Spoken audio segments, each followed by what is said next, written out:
Lesión o fractura de Hill-Sachs.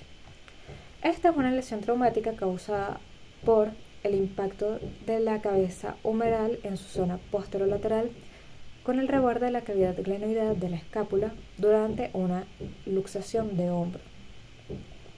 Esta lesión causa una hendidura o deformidad de la cabeza humeral, que es por lo que es reconocida la lesión. En esta imagen podemos ver cómo sería tal hendidura. Epidemiología. Fue descubierta por los radiólogos norteamericanos Harold Arthur Hill y Maurice David Sachs. Generalmente, esta lesión es causada por una luxación anterior de hombro en un 95% de los casos, y solo en un 5% de los casos podemos ver que es causada por una luxación posterior de hombro.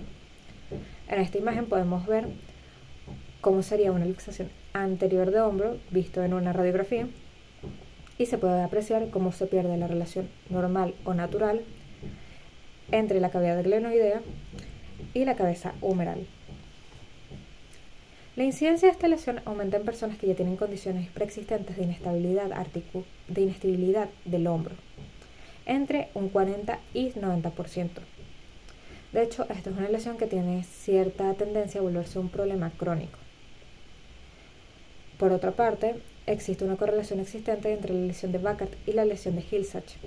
De hecho, entre el 80 y 90% de los casos donde existe una lesión de Burkhardt se encuentra también una lesión de Hill-Sachs. La lesión de Burkhardt sería un desgarro de la parte inferior del labrum glenoideo.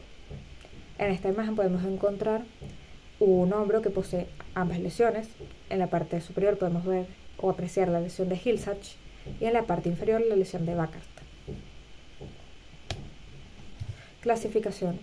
No existe una clasificación predeterminada para las lesiones de Hill-Sachs, pero el Dr. Hawkins logró clasificarlas tomando en cuenta dos factores: la ubicación y el tamaño. Según su ubicación tenemos tres tipos: el tipo A, que es cuando la cabeza humeral impacta contra el borde glenoideo anterior-inferior, esta es la del tipo más común; el tipo B, que es cuando impacta contra el borde glenoideo posterior; y el tipo C, que es cuando impacta con el borde glenoideo superior. Es bueno tener en cuenta que normalmente el tipo A suele ser una lesión menos compleja y no siempre requiere tratamiento quirúrgico, a diferencia del tipo B y C, que son más propensos a hacer lesiones más graves y de requerir tratamiento quirúrgico. Ahora, según su tamaño, tenemos el tipo 1, que son lesiones que provocan un tamaño de lesión menor a 1 centímetro de diámetro; el tipo 2, que provoca entre 1 y 2 centímetros de diámetro; y tipo 3, que causa más de 2 centímetros de diámetro de daño. Otro tipo de clasificación es según el porcentaje de afectación del cartílago articular de la cabeza humeral, siendo menor al 20% considerada clínicamente insignificante; entre el 20 y 40% se considera de significación variable, es decir, puede o no necesitar de cirugía; y mayores al 40% son lesiones clínicamente significativas que sí suelen requerir de cirugía. En esta imagen podemos ver una imagen radiográfica de cómo sería la lesión de Hill-Sachs. Mecanismo de la lesión. Como dijimos anteriormente, esta lesión es causada por una luxación anterior de hombro en la mayoría de los casos. Sin embargo, es necesario que se cumplan con otras condiciones.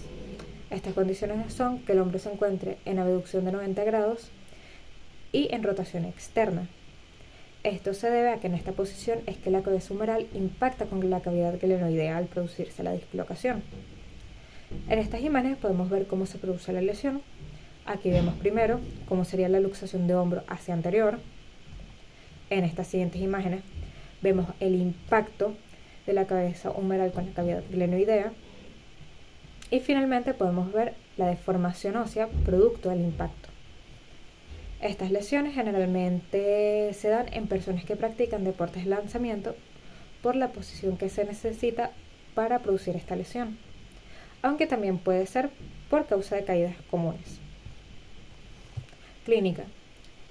Generalmente la clínica variará de la gravedad de la lesión, pero algunos aspectos comunes serán que existe un dolor persistente en el hombro, debilidad, el paciente suele referir que tiene una sensación de que el hombro se va a salir; existe inestabilidad, hay que tomar en cuenta y preguntar si estos son episodios repetitivos de luxación de hombro, ya que como dijimos anteriormente, esta lesión suele volverse un problema crónico. Y un rango de movimiento limitado. En esta imagen podemos apreciar cómo se vería una persona con una dislocación de hombro de la articulación glenohumeral, que es la principalmente afectada por este tipo de lesión. Tratamiento quirúrgico. En lesiones graves se recomienda la artroscopia de hombro, ya que es un tratamiento menos invasivo que una cirugía abierta y ha demostrado dar muy buenos resultados. Claro, esto debe ser acompañado de tratamiento fisioterapéutico para evitar que esta lesión se vuelva un problema crónico y ayudar a la persona a desarrollar o a recuperar sus grados de movilidad articular. En estas imágenes podríamos ver cómo es una artroscopia de hombro y una imagen artroscópica de la lesión. Tratamiento no quirúrgico. En lesiones poco graves se recomienda más bien el tratamiento fisioterapéutico y solo en algunos casos el uso de férulas comerciales de hombro.